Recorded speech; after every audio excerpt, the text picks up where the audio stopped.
유용성보다 인격적 관계를 중시하십시오.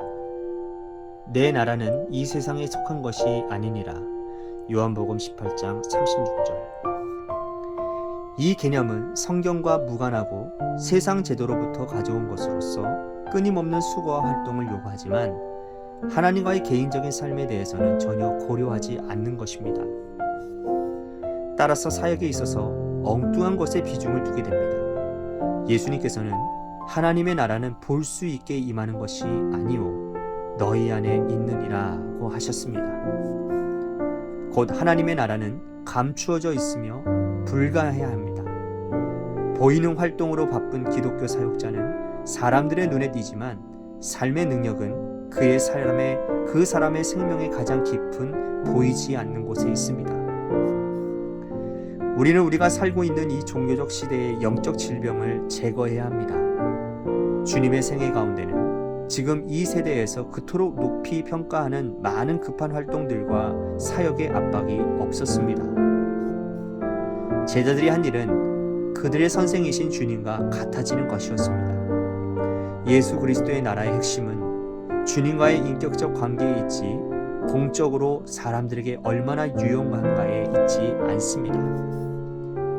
교회와 신학교 등 기독교 관련 기관의 능력은 실질적인 활동에 있지 않습니다. 진정한 힘은 당신이 하나님께 푹 빠져 있을 때 나옵니다. 하나님께서 당신의 상황을 어떻게 인도하실지, 국내적으로 어떤 긴장이 당신에게 몰려올지 알 수 없습니다. 당신이 하나님의 구속의 위대한 근본적인 진리에 잠기는 대신 지나친 사역에 시간을 낭비한다면 당신은 긴장이 올 때 뚝 하고 부러지게 될 것입니다. 그러나 하나님께 푹 빠지는 시간을 비록 실용적이지 않아 보여도 하나님께 뿌리를 내리고 기초를 다지는 것이기에 어떤 일이 발생할지라도 주님께 진실될 것입니다.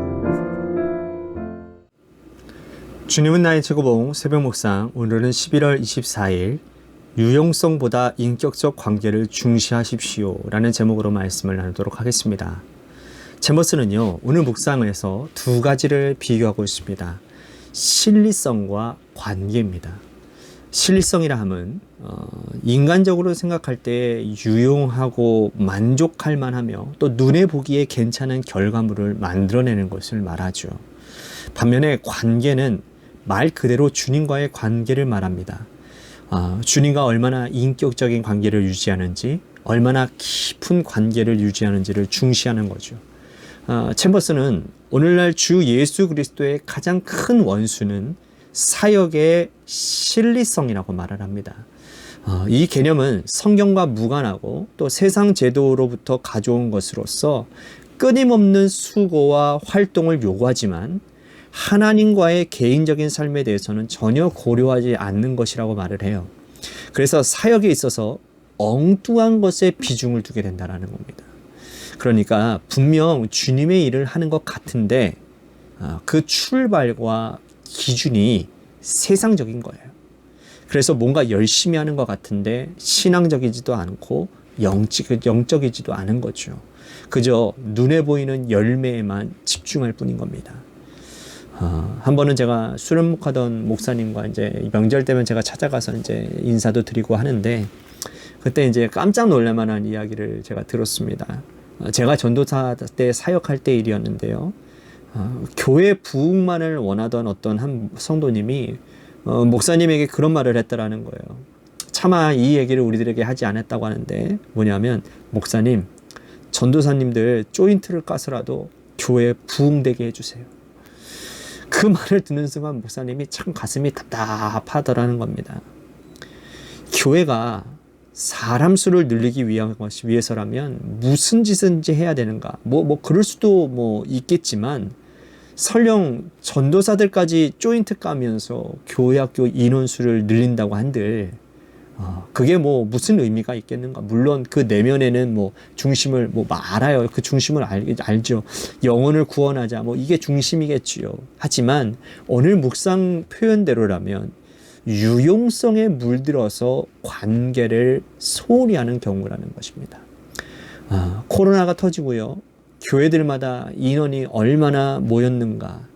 이게 얼마나 부질없는 일인가를 여실히 깨닫게 되었습니다. 그 많던 사람들 가운데 많은 퍼센테이지가 다 떨어져 나갔고요. 과연 코로나가 지금은 거의 막바지에 이르렀지만 다시 돌아올 수 있는가? 그건 미지수라는 겁니다. 과연 만약에 한국교회가 이 눈에 보이는 유용성보다 관계에 집중하는 사역이었다면 코로나 사태가 아니라 이보다도 더 어떤 큰 문제가 생겼더라도 그리 많이 흔들리지 않았을 겁니다. 제무스가 이런 말을 합니다. 주님의 생애 가운데는 지금 이 시대에 그토록 높이 평가하는 많은 급한 활동들과 사역의 압박이 없었다라는 겁니다. 제자들이 한 일은 그들의 선생님이신 주님과 같아지는 거였다고요. 그러면서 예수 그리스도의 나라의 핵심은 주님과의 인격적인 관계에 있는 것이지 공적으로 사람들에게 얼마나 유용한가에 있다고 있지 않다라고 말을 하는 겁니다. 여러분, 예수님의 제자들은요, 3년 반 동안 예수님을 따라다니며 한 일이 여러분 무엇이었을까요? 엄청난 사역을 했습니까? 그들이? 눈에 보이는 열매를 맺기 위해 정말 눈코 뜰 데 없이 여러분 그렇게 바빴습니까? 예수님 기도하시던 중에 그들은 잠을 잤는데요. 그렇지 않습니다. 그들에게 있어서 정말 중요한 것은 뭐였습니까? 주님과 함께 하면서 주님을 닮아가는 것이었죠. 그렇게 될 때 그들을 통해 하나님의 나라가 확장되었으며 초대교회가 세워지게 된 거죠. 오늘 우리도 그렇게 해야 되는 것이죠. 주님과의 관계가 먼저인 것입니다. 주님과의 관계에 집중하여서 주님 닮아가면 사역의 열매는 자연스럽게 맺어지게 됩니다. 그러나 순서가 바뀌게 되면, 다시 말해서 사역의 열매를 위해서 에너지를 쏟으면 주님과의 관계는 반드시 소원하게 되어져 있습니다. 그리고 그 결과는 우리가 생각하는 것보다 훨씬 더 비참해질 수 있는 겁니다. 챈버스는 묵상 마지막 부분에서 이런 말을 합니다. 진정한 힘은 당신이 하나님께 푹 빠져 있을 때 나온다는 거예요. 그러면서 당신이 하나님의 구속의 위대한 근본적인 진리에 잠기는 대신 지나친 사역의 시간을 낭비하면 당신에게 당신에게 긴장이 올 때 뚝 하고 부러지게 된다는 겁니다. 그러나 하나님께 푹 빠지는 시간은 비록 실용적이지 않아 보여도 하나님께 뿌리를 내리고 기초를 다지는 것이기에 어떠한 일이 발생하여도 주님께 진실될 것이라고 말을 해요. 그렇습니다. 여러분, 신앙생활은요, 내 힘으로 하는 것이 아니라고 여러 번 제가 말씀드렸습니다. 하나님이 주신 힘으로, 하나님의 은혜로 하는 것인데 그거는 하나님과의 관계에서 오는 거예요. 그것도 억지로 만들어내는 것이 아니라 주님과의 깊은 사랑과의 관계에 있을 때 그 사랑의 힘이 나로 하여금 그렇게 살도록 만드는 거죠. 그리고 그런 삶을 살면 내 삶에 맺어지는 열매들이 하나님을 기쁘시게 하며 하나님의 나라를 확장하는 데 귀하게 쓰임받게 되는 겁니다. 사랑하는 성도 여러분, 여러분들은 지금 무엇에 집중하며 사십니까? 눈에 보이는 유용성입니까? 아니면 주님과의 관계입니까? 기억하시기를 바랍니다. 관계에 집중하면 유용성은 따라오게 되어 있습니다. 그러나 유용성에 우리들이 집중하면 둘 다 놓치게 됩니다.